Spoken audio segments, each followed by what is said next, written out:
YouTube. So it's been 2 days wild walking in Wales. I like the alliteration there. Yeah, it's just me, or does 10 miles in Wales feel like 20 in Surrey? Anyway, not complaining. It's been a great couple of days. This is the second night out. Yeah, kind of just wanted to be quiet. Didn't do much talking, actually, any talking. Just did a bit of filming here and there. Figured I'd talk tonight. Yeah, bank holiday weekend. Really wanted to get out. Wanted to, get out into the wilds. And yeah, and I don't know how or what or why, but the weather has been incredible. A little bit hazy yesterday when I first got here, but yeah, today was stunning. Just bright blue skies, few clouds here and there, warm. It's the first time I've sweat. Feels like forever here. Yeah, so I did about 9 miles the first day, and 10 miles today. And yeah, I'm not going to remember any of the names of the places that I've been. What I'll do is I'll put little titles in there for when I'm somewhere, so you can know. I'm actually at a reservoir right now. Camped here. I was a little afraid that it would be popular, that there'd be a lot of people, and I was right. It's not loads of people, but there's 2 other groups here, which is fine. But I wanted to be close to the car because I'm going to take off kind of early tomorrow. So this makes it a nice short walk back to the car, maybe 2 miles, maybe a little over 2 miles, something like that. I haven't mapped it out yet. I don't think I really need to. And yeah, so I think I'm going to sleep good tonight. It was a long walk, up and down. Again, not complaining. I loved every minute of it, but yeah, I'm exhausted. I went up the Dragon's Back. Know that, I remember that name. I had lunch today at an old castle, ruined castle. Never pass up an opportunity to do that. And yeah, again, rest of the places. The first night I was in a quiet little valley. I didn't see anybody else. Even, I kept my eye on the ridge lines because, people walking up there. But I didn't set up until later, and I didn't see anybody up there either. And it was a crazy moon last night. The stars were great. Wind was hardly anything, just a little bit here and there. Fortunately, I was on a bit of a slant. Couldn't find a perfectly flat bit, so did keep rolling down, kind of into the pole here. But again, even with that, I slept really well.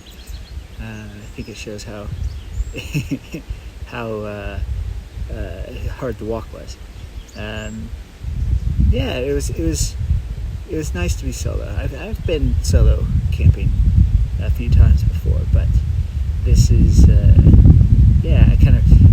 that's normally because I can't convince anybody to come with me. But this time I wanted to be on my own, and it was good. Not that I'm antisocial, not that I don't like people, but it was good to. I could go as fast or slow as I wanted. I could point at a hill, which I literally did today, and go, I'm gonna walk up that. And I didn't have to, worry about, anybody else, and, am I pushing people too hard? Am I not fast enough myself?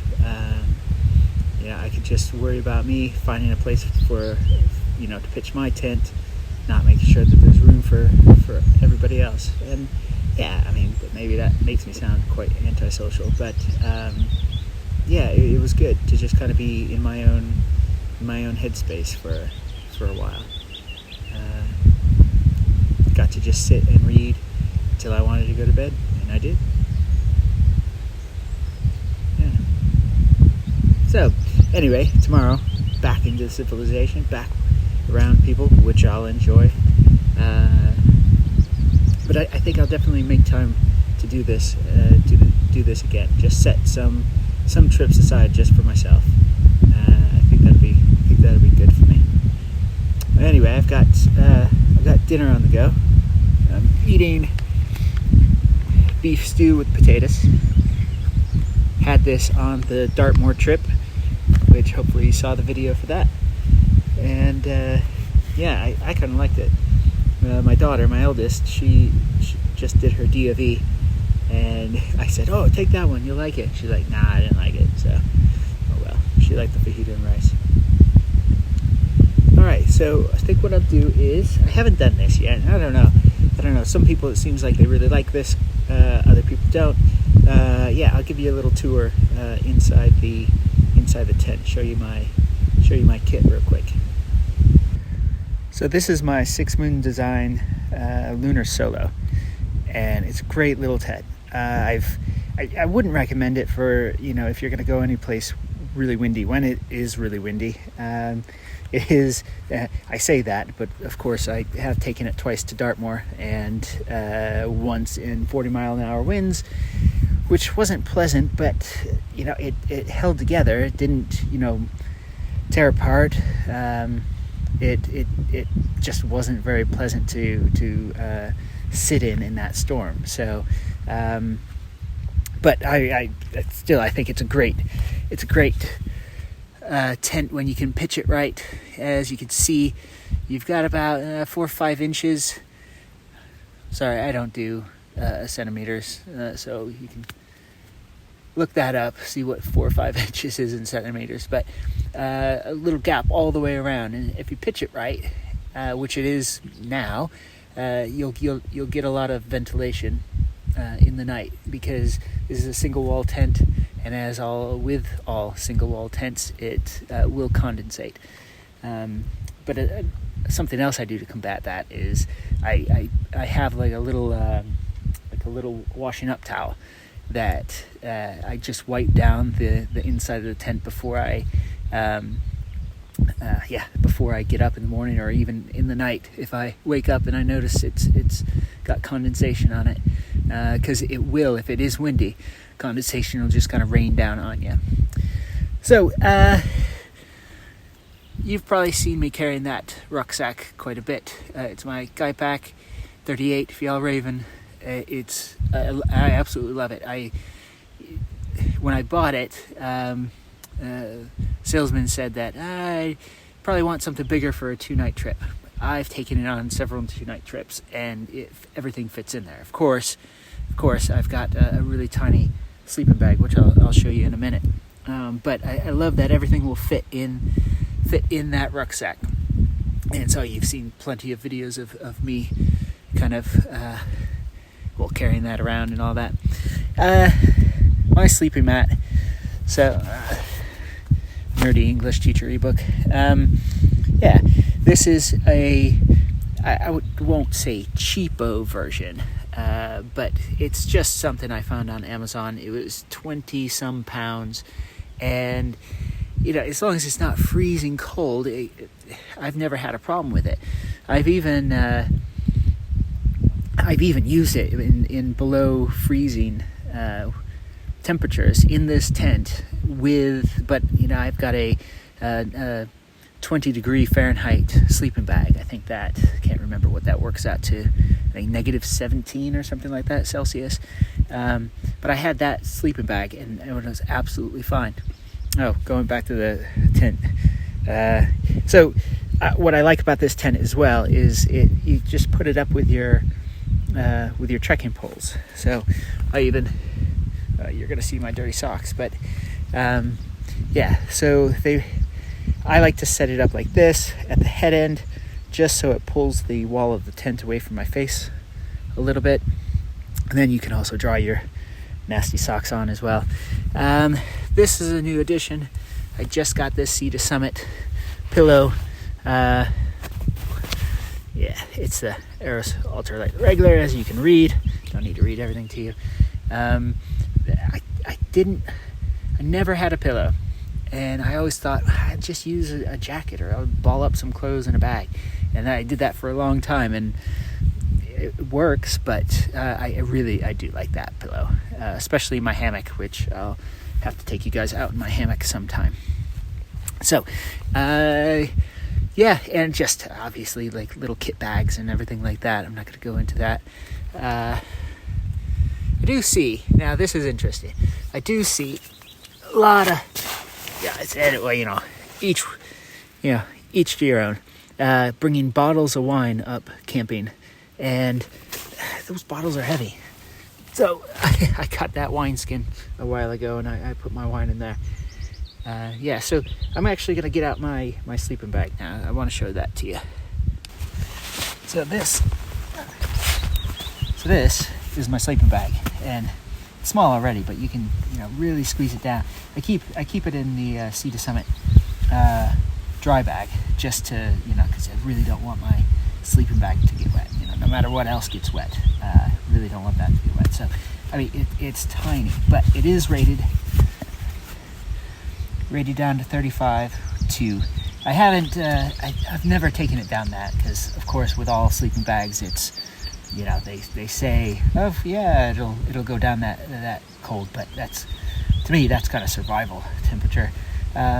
I have had it down to like 5, 6, 7 around there, even in the hammock, which hammocks can be kind of cold if you don't have an underquilt, which I don't yet. But I love this little sleeping bag because it is so tiny, or folds up so tiny, but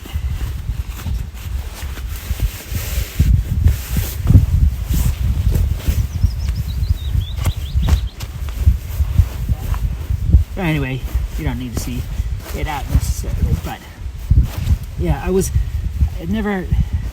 a fan of the material at first. It's quite plasticky, but really, like I got used to it, and it's fantastic. I love it. I'm 5'11" and I fit kind of perfectly. I wouldn't want to be, much taller and try to sleep in it, but it is, a bit more snug than some other sleeping bags, tight fitting around the body. But that doesn't bother me too much.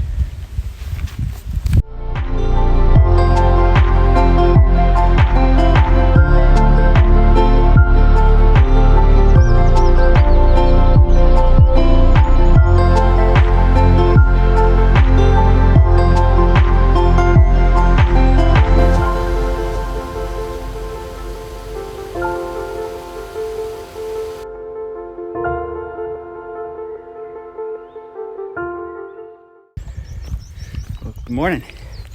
As you can see, the mists have rolled in.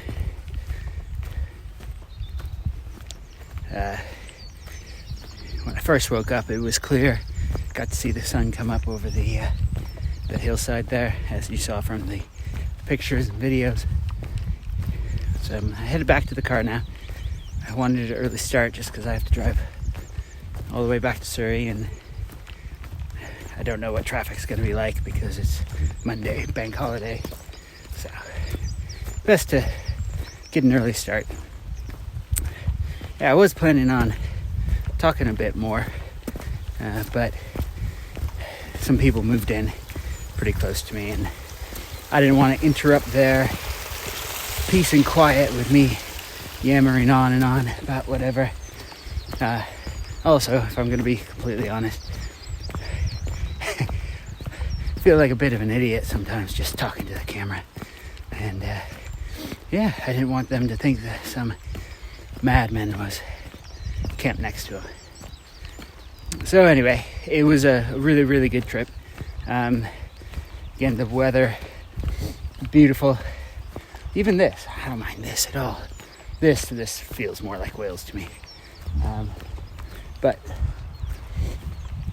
yeah, definitely come back to this part of the Brecon Beacons. I'm not sure if I mentioned this earlier, but this is my first time to this part of it. Been over to the west side, and yeah, I wasn't sure what this was going to be like, but yeah, definitely come back. So anyway, I'll leave it there. Hope you enjoyed the video. As always, like and subscribe, and I'll see you in the hills.